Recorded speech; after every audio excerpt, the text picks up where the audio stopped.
चुनावी मुद्दों की अगर हम लोग बात करें तो कोयलांचल कई बड़ी बड़ी समस्याएं हैं, कई समस्याएं यहाँ की हैं जो अपने साथियों ने बताई। तमाम सवालों पे बात करें अगर हम, तो शिक्षा की यहाँ पे बदहाल स्थिति है, शुद्ध पेयजल की यहाँ पे घोर अभाव है, उसके साथ प्रदूषण एक बहुत बड़ा इशू रहा है। तमाम सवालों पे हम अपने पत्रकार साथियों से समझने की कोशिश करेंगे और इस मुद्दे पे हम बात करेंगे सुनील जी से कि शिक्षा, स्वास्थ्य जो तमाम बुनियादी एक आम जनता के लिए होनी चाहिए, उसकी क्या कुछ स्थिति है कोयलांचल में। बहुत ही खराब स्थिति है संजय जी। आप खुद ही देख लीजिए, अगर आप सीसीएल को माइनस कर दे तो राज्य सरकार के माध्यम से खलारी में क्या है? न शिक्षा है, न चिकित्सा है, न सड़कें हैं। आप कुछ भी देख लीजिए, आप एक खेल के मैदान भी है तो जो कुछ भी है वो सीसीएल के ही माध्यम से है। और नहीं बोलते कि खलारी पे क्यों ध्यान दिया जाएगा। आप देख लीजिए, दूली से लेकर के बमने तक की स्थिति, लगभग 60,000 वोटर हैं यहाँ पे, लेकिन इससे कहीं ज़्यादा वोट कांके और बुरमू में है। तो जो चुनाव लड़ रहे हैं प्रत्याशी या राजनीतिक दल के लोग, पूरा ध्यान कांके और बुरमू पे ही रहता है। खलारी वोट 60,000 जरूर है, लेकिन पूरी तरीके से उपेक्षित है। जो जनप्रतिनिधि चुनाव जीत करके आते हैं तो वो सीसीएल पे ही दबाव बना करके अगर कुछ करा लेते हैं तो करा लेते हैं। राज्य सरकार से ऐसा कुछ नहीं हो रहा। अभी जरूर एक अस्पताल बनने की शुरुआत हुई है खलारी में, और कुछ शुरुआत हो रहा है। एक बात बहुत दिनों से खलारी को अनुमंडल बनाने की बात हो रही है। हमको लगता है कि सबसे बड़ा मुद्दा खलारी का वही है, और उस पर एकजुट होकर के जिस तरीके से काम होना चाहिए। आपको याद होगा जब चूरी पंचायत को पूरी तरीके से काट करके पिपरवार थाने में शामिल करा दिया गया था और चतरा जिला में जब शामिल हो गया था, तो वो एकजुटता यहाँ से लेकर के पटना तक जो आंदोलन हुआ था, उसमें बिहार था, राबड़ी देवी मुख्यमंत्री थी, और उसमें लोग पटना राजधानी जाकर के लोग आंदोलन कर रहे थे। और आज के समय में अनुमंडल बनाने की मांग को लेकर के रांची जाकर के भी कोई ना आंदोलन हो रहा है, ना कोई धरना प्रदर्शन हो रहा है। तो अगर हम उपेक्षित हैं, मतलब खलारी के लोग अगर उपेक्षित हैं, तो जिम्मेवार भी हम लोग खुद ही हैं। बनपड़ा जो विद्यालय है, केंद्रीय विद्यालय, बनपड़ा जो विद्यालय है, केंद्रीय विद्यालय, इसकी क्या कुछ स्थिति है? क्या मतलब अखबार के द्वारा हम लोग ने पढ़ा था कि सांसद महोदय जो केंद्रीय राज्य मंत्री भी हैं, इन्होंने इनिशिएटिव लिया है।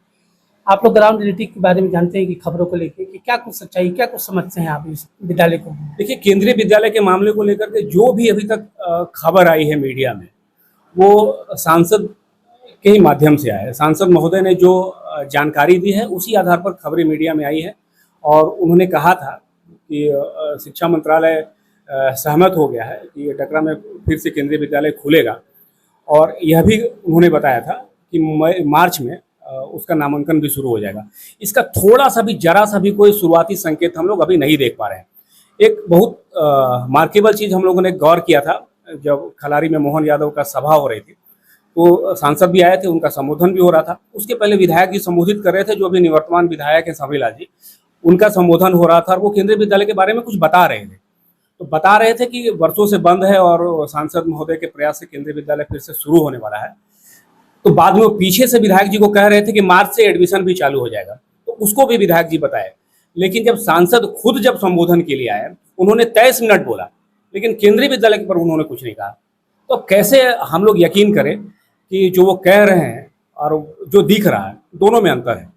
तो हम सवाल नहीं खड़े कर रहे हैं, चूंकि सवाल खड़ा करना तो मेरा काम ही है, लेकिन आम लोगों में यह बात है कि अगर केंद्रीय मतलब नामांकन अगर शुरू होने वाला है मार्च से, तो वहाँ तो कोई भी गतिविधि नहीं दिख रहा है। भवन पूरी तरीके से जर्जर है। सामने जो एक बास्केटबॉल का कोर्ट था, वहाँ सीएम पीडिया ने एक बड़ा सा बाउंड्री कर दिया है, तो पूरी तरीके से वो पूरा 4 दीवारी ही अव्यवस्थित है। ऐसे में आप नामांकन कैसे लेंगे और कैसे स्कूल चलेगा? तो कुछ न कुछ अंतर तो है जो सांसद दावा कर रहे हैं और जो दिख रहा है। कोशिश करेंगे जो तमाम जो पार्टियां चुनावी मैदान में कांके विधानसभा क्षेत्र में चुनाव लड़ रही हैं, अगर चुनावी मुद्दों की बात हो, कोयलांचल के इशू के ऊपर चर्चा हो, तो किसी पार्टी के मैनिफेस्टो में कोयलांचल कोई इशू है, कोयलांचल कोई सब्जेक्ट है? नहीं, आपने बिल्कुल ठीक कहा संजय जी। खलारी की बिल्कुल उपेक्षा की गई है, आज से नहीं, लंबे समय से लोग उपेक्षा करते आए हैं। आज खलारी का पहचान एक कोयलांचल के रूप में, कोयला उद्योग हमारे यहाँ है, लेकिन एक समय था जब खलारी का पहचान खलारी के सीमेंट कारखाना से हुआ करता था। हम लोग बीटीसी का किताब पढ़ते थे, तब खलारी का परिचय खलारी में सीमेंट कारखाना होने से होता था। आज वो कारखाना बंद हो गया है। कोयला छोड़ के खलारी में कोई तरह का उद्योग लगाने का कभी कोई पहल नहीं किया, कहीं से प्रस्ताव नहीं किया। और जो जहाँ खदानें हैं उसके आसपास तो लोग प्रत्यक्ष या परोक्ष रूप से रोजगार पा रहे हैं, परंतु जो खलारी प्रखंड का सुदूर गांव क्षेत्र है, कस्बा टोला है, वहाँ के लोग आज भी रोजगार के लिए दूसरे राज्यों में, ईंट भट्टों में या अन्य जगहों पर पलायन कर रहे हैं रोजगार पाने के लिए। यहाँ पर एक कारखाना उद्योग लग सकता था। पर्याप्त सुविधाएं हमारे पास हैं। हमारे पास खलारी में 3-3 नदियां हैं जहाँ से हम बांध के पानी ले सकते थे। खलारी का कोयला, लाखों टन कोयला साल में देश के दूसरे राज्यों में जाता है। जहाँ उद्योग लगे हुए हैं, खलारी के कोयला से दूसरे राज्यों में उद्योग चल रहा है, तो खलारी में क्यों नहीं हो सकता था? मेरे पास यहाँ पर लैंड बैंक में सरकार का खलारी में करीब 900 एकड़ जमीन पड़ा हुआ है। पानी का सुविधा है, बिजली है, रेल यातायात, सड़क यातायात, सारी सुविधाएं थी, परंतु कोई भी राजनेता, कोई भी दल खलारी में इस ओर ध्यान नहीं दिया और एक भी उद्योग नहीं लगा। इस कारण से आज पलायन है। तो ये बहुत गंभीर मुद्दा है कि खलारी की हमेशा से उपेक्षा। बिजली के क्षेत्र में चर्चाएं आम है, क्या कुछ स्थिति है कोयलांचल में, कोयलांचल खलारी में? बिजली की स्थिति खलारी में बहुत ही खराब है। अभी हम लोग के समय में बचरा सब स्टेशन है और एक नया सब स्टेशन बना मैकलुस्कीगंज में। बचरा को बिजली मिलती है पतरातू थर्मल पावर से, और मैकलुस्कीगंज में सब स्टेशन है, उसका हटिया ग्रिड से लाइन आता है बुड़बू होकर के। तो बिजली की कंडीशन है कि जो पतरातू यहाँ से 34 किलोमीटर दूर है, वहाँ से बचरा तक लाइन आना, फिर वहाँ से 11,000 लाइन बढ़ के दूर के गाँव में जाना, तो सारा तार जर्जर है, इंसुलेटर जर्जर है। आप सब स्टेशन चले जाएंगे तो जो अंग्रेज जमाने में वो बना था, तब CCL क्या निजी कोयला खाने भी उसी बचरा सब स्टेशन चला करती थी, तब का सारा सामान वहाँ खराब है। इस कारण से आए दिन कुछ न कुछ प्रॉब्लम, फॉल्ट होता रहता है और लोगों को बिजली मिलता नहीं है। सबसे बड़ी हसास बात बता दूं आपको कि जितने भी ट्रांसफार्मर लगे हैं, मतलब 11,000/440 के, किसी भी ट्रांसफार्मर में स्विच नहीं है, जबकि हर एक ट्रांसफार्मर में एक स्विच होता है जिसको काट करके आप लो टेंशन लाइन को सुधार सकते हैं। अभी आपको किसी कस्बे का एक ट्रांसफार्मर में कोई खराबी आ जाए किसी LT लाइन में, तो सीधे बचरा सब स्टेशन से शट डाउन लेता है और पूरे खलारी के लाइन को बंद करके तब वहाँ रिपेयरिंग होता है। ये स्थिति खराब है। हमारे जो पिछला विधायक थे समरीलाल जी, उनके समय में एक पहल हुआ था, बुड़बू में एक सब स्टेशन नया बना है और उससे बुड़बू से सीधे लाइन बचरा लाने की बात थी। उस दिशा में कुछ काम शुरू भी हुआ, कुछ दूर तक 33,000 लाइन खींचा भी गया, लेकिन आगे पता नहीं किस कारण से रुक गया। यदि वो संभव हो पाता तो शायद हम लोग की बिजली समस्या जो खलारी की है सुधार होती। इसमें एक और दुखद पहलू ये भी है कि तमाम जो संसाधन है वो तो जर्जर है ही, पुराना है, सब कुछ है। यहाँ मेन पावर का भी बहुत कमी है।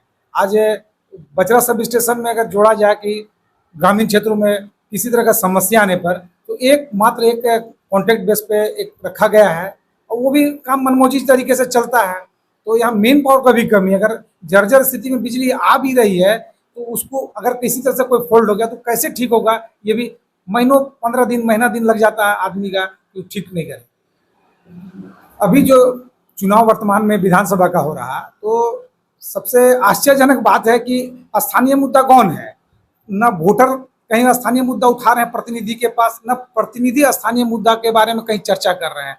राज्य सरकार जो गठबंधन, इंडिया गठबंधन के जो भी प्रत्याशी हैं या उनके कार्यकर्ता घूम रहे हैं, तो वो केवल राज्य सरकार की उपलब्धियां, उनके योजनाओं को बताकर वोट मांग रहे हैं। और भाजपा और जो एनडीए गठबंधन है वो केंद्र सरकार की योजनाओं के बारे में बता रहे हैं और केंद्र सरकार की उपलब्धियों को गिना रहे हैं। स्थानीय स्तर पर पूरा मुद्दा कौन है? यहाँ मूलभूत सुविधा, बिजली, पानी, सड़क या किसी अन्य तरह का कोई मुद्दा, किसी तरह का कहीं चर्चा नहीं। कोई भी सभा या कहीं बाइक रैली, कहीं भी जाइए तो स्थानीय स्तर पर किसी तरह का कोई चर्चा नहीं है। सारे चर्चा केंद्र सरकार या राज्य सरकार पर टिकी हुई है। क्या कहेंगे आप? बिल्कुल सही कह रहे हैं अरुण जी। मतलब जो चुनाव हो रहा है, मौजूदा चुनाव हो रहा है, उसमें खलारी गायब हो गया है। खलारी कहीं नहीं है। झारखंड की सरकार है, हेमंत सोरेन सरकार है और केंद्र की मोदी सरकार है, सिर्फ उस पर बात हो रहा है। इसीलिए कह रहे हैं ना कि चुनाव भी हो जाएगा, राजनीतिक दलों का काम भी हो जाएगा। खलारी हार रहा और खलारी की जनता हारती रही है पिछले कई विधानसभा और कई चुनाव में, चाहे लोकसभा का चुनाव हो चाहे विधानसभा का चुनाव हो, इस कोयलांचल की जनता हारती रही है। वही हम लोग इस बार भी देख रहे हैं। विस्थापन का क्या कुछ यहाँ पे इशू रहा है? विस्थापन एक बहुत बड़ा सब्जेक्ट है। आप वेस्ट एरिया है क्षेत्र है, तो विस्थापन का जो विस्थापित लोग हैं उनकी क्या कुछ स्थिति है रियलिटी में? देखिए, उनके लिए कुछ issue रहता है? विस्थापित लोग हमेशा महीना 2 महीना में हमेशा कुछ आंदोलन करते रहते हैं। सीसीएल से आंदोलन करते हैं, राज्य सरकार को भी बतलाते हैं, चिट्ठी पत्री वगैरह सारे लिखते हैं कि हाँ हम लोगों को इस प्रकार विस्थापित किया गया है, 20 साल हो गया, अभी तक हम लोगों को पुनर्वास का कोई नीति नहीं बना पाई है सरकार।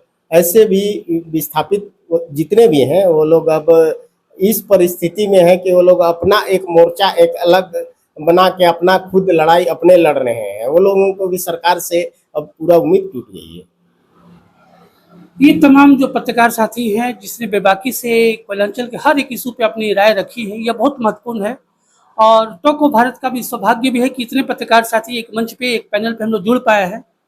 हम तमाम अपने पत्रकार साथियों के तहे दिल से हम आभार व्यक्त करते हैं। इस चुनावी दंगल में आपने हमारा साथ दिया है और तमाम जो कवरेज है और जो ग्राउंड रियलिटी है चुनावी संदर्भ में आपने अपने बातों को स्पष्ट रूप से रखा है।